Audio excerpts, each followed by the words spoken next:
Muito bem, meus irmãos, a paz do Senhor, estamos de volta, tudo bem com vocês? Espero que sim. Olha só, meus irmãos, no vídeo de hoje estaremos falando aqui sobre as 10 pragas do Egito. Vamos conhecer hoje um pouco mais sobre essas 10 pragas que Deus enviou ali no Egito, devido ao endurecimento do coração do faraó e não querer deixar o povo de Deus sair ali para adorar a Deus no deserto, amém? Pois bem, então vamos começar aqui com a primeira praga. Mas antes eu já quero pedir para você deixar o seu like, inscrever-se aqui no nosso canal e ativar o sininho de notificações. Isso é muito importante e ajuda aí a fortalecer o nosso canal, tá bom? Pois bem, a primeira praga foi sangue. Quando Deus convocou Moisés e Arão para ir até o faraó pedir para que libertasse o seu povo e ele rejeitou, Deus não gostou nadinha da atitude do faraó e já foi logo convertendo as águas em sangue, de forma que todos os peixes morreram. Mas o faraó, achando que fosse pouca coisa, pediu para que seus magos ali também transformassem as águas em sangue, usando a força das trevas. E com isso ele ficou ainda mais com o coração endurecido e não permitiu que o povo saísse da escravidão do Egito. A segunda praga, a das rãs. Deus pediu para que Moisés tocasse nas águas com seu cajado e automaticamente começaram a surgir rãs das águas e a invadir as casas dos egípcios. Mas de novo os magos do faraó fizeram com que aparecessem rãs com as suas magias.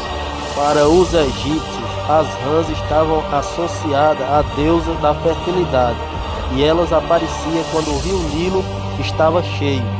Mas eles perceberam que nunca tinha aparecido tantas rãs como daquela vez que Deus ordenou que elas surgissem. Em vez de ser um símbolo de bênção, Deus converteu num grande problema para aquela nação. A terceira praga, piolhos. Deus mandou que Moisés tocasse no pó e surgiram vários piolhos que se apossaram daquelas pessoas e dos animais em toda a terra do Egito. E dessa vez os magos do faraó não conseguiram fazer o mesmo. E eles reconheceram que só um Deus muito poderoso poderia fazer algo tão extraordinário. Com essa praga, o Senhor mostrou que Ele é mais poderoso que qualquer outra força e que não devemos ficar iludidos com as falsas promessas de outras religiões e que Ele é o único que pode nos salvar em qualquer situação, amém? A quarta praga, moscas. Depois dos piolhos, Deus enviou enxame de moscas sobre o Egito e arruinaram a terra, mas as moscas não entraram na região onde os hebreus habitavam. Como sabemos, esses insetos causam grande desconforto e transmitem muitas doenças. Isso mostra que Deus atacou a saúde e trouxe grandes complicações para os egípcios, mas poupou seu povo, mostrando que os deuses egípcios não tinham poder nenhum sobre a vida dos seus escolhidos. A quinta praga, a morte dos rebanhos.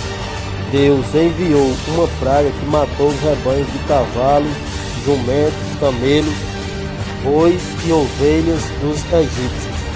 O faraó investigou se alguns dos animais dos hebreus haviam morrido. E quando ele percebeu que não havia morrido nenhum, endureceu ainda mais o seu coração e não deixou sair o povo. A sexta praga, feridas.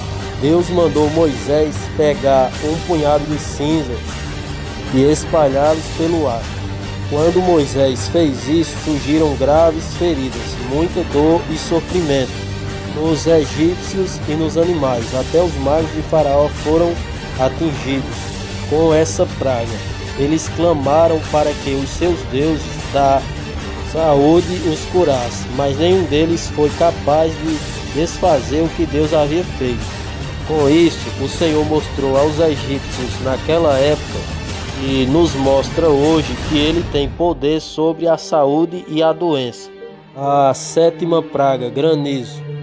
Moisés avisou o faraó que Deus iria mandar uma terrível tempestade de granizo sobre o Egito. Alguns dos conselheiros do faraó ouviram aquele aviso e ficaram com muito medo e protegeram seus escravos e rebanhos antes da tempestade. Mas todos os que ficaram no campo morreram com a força do granizo.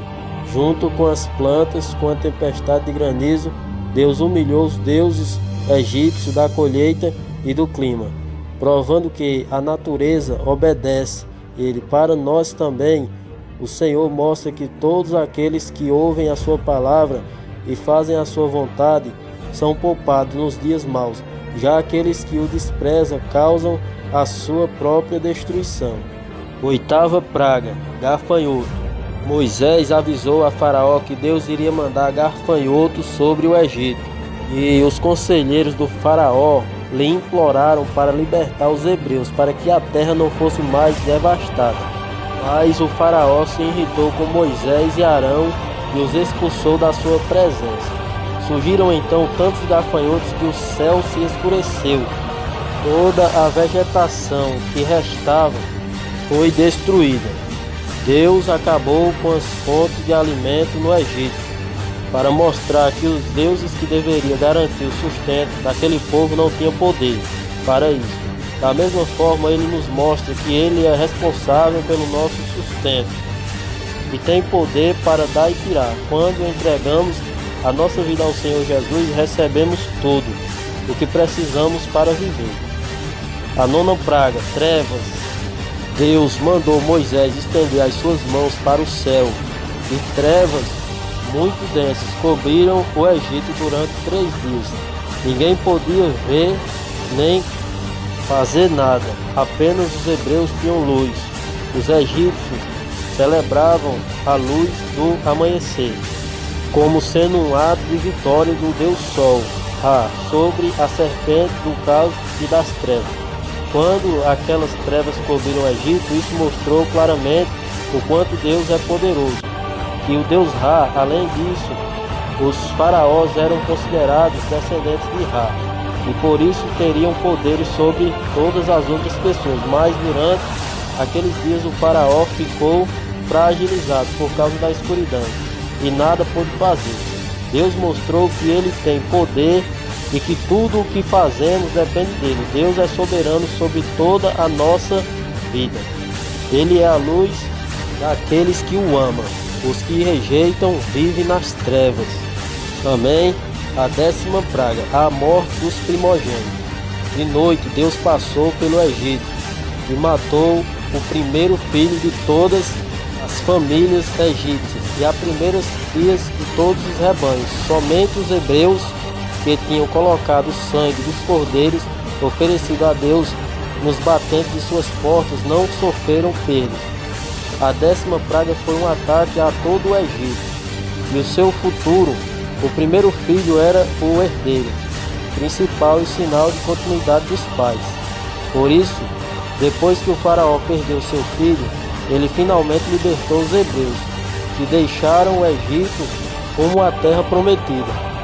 Deus mais uma vez nos mostra que Ele é o único que tem poder sobre tudo e sobre todos. O sangue do cordeiro na porta era um sinal para que a morte não entrasse. Da mesma forma, somos libertos da morte da condenação eterna, através do sangue de Jesus, quando nos arrependemos dos nossos pecados e cremos no seu sacrifício. Amém? Então esse é o nosso vídeo de hoje. Que Deus abençoe a todos. E até as nossas próximas mensagens. Peço a você que deixe o seu like para estar aí nos apoiando e nos ajudando na propagação do Evangelho, tá certo? Então vou ficando por aqui. Um forte abraço a todos e até os nossos próximos vídeos. E assim o Senhor nos permitir.